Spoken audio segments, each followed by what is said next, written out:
Faith is not the end of the journey. It is the point of ignition. When desire has been firmly planted, when auto-suggestion has done its quiet work in the dark soil of the mind, faith blossoms, and with it comes a new power, a new movement within. You begin to feel something stirring, a current, an energy, a certainty that whispers, "It can be done, and I am the one to do it." That is the first sign that faith is alive. Faith does not merely believe. It creates. It does not wait for proof. It becomes the proof.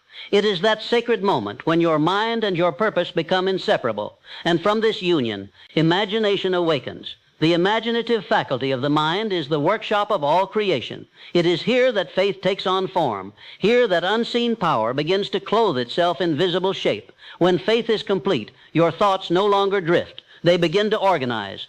They begin to build. Ideas arrive, flashes of vision, a plan where before there was only hope.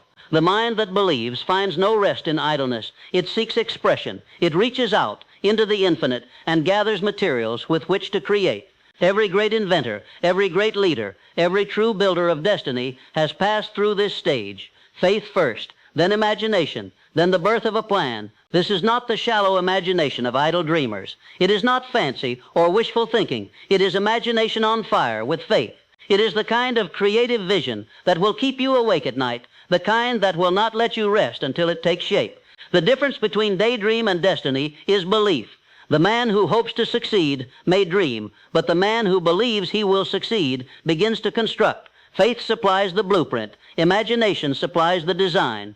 And soon, planning begins to build the structure of success upon that invisible foundation. Pause for a moment and ask yourself, do you truly believe in your desire? Have you been possessed completely by your purpose? For until belief takes possession of your mind, your imagination cannot work at full power. Only when faith seizes you, when it burns in your heart and colors your every thought, does the creative faculty of the mind begin to stir as nature intended.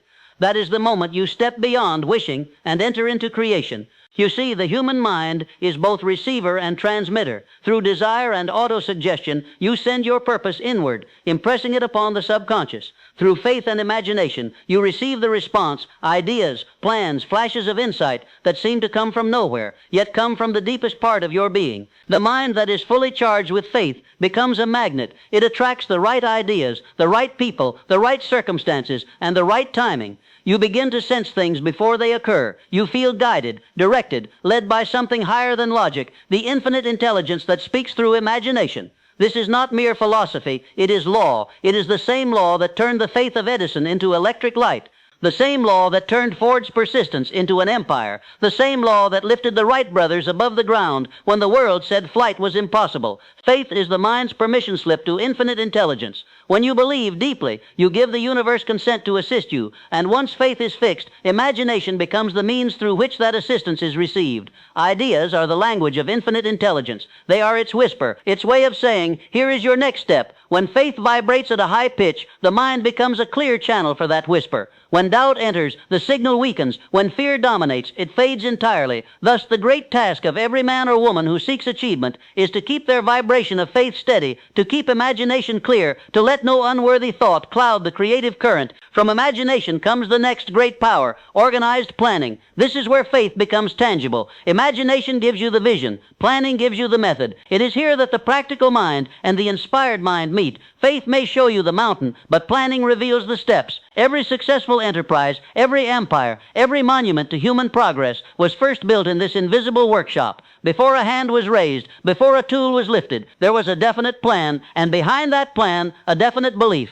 Faith alone can move the heart, but planning moves the world. You must take the flashes born in imagination and arrange them into action, assign them order, give them deadlines, turn thought into schedule, and schedule into movement. That, my friend, is the discipline of success. Faith without planning is energy without direction. Planning without faith is effort without soul. But when faith and planning unite, you become unstoppable. Let me remind you again, no one ever built greatness alone. This is where the mastermind principle enters the stage. It is through the counsel, the harmony, the unity of minds that your plan becomes powerful beyond your own limitations. Two minds united in faith and purpose create a third, a greater, invisible intelligence that neither could summon alone. This is the collective imagination, the shared faith that multiplies results and refines ideas. If you would rise, surround yourself with those whose belief burns as fiercely as your own. Now pause and think quietly for a moment. Are you truly possessed by your definite purpose? Have you impressed it so deeply upon your mind that it speaks to you even in your silence? Has your desire grown into faith,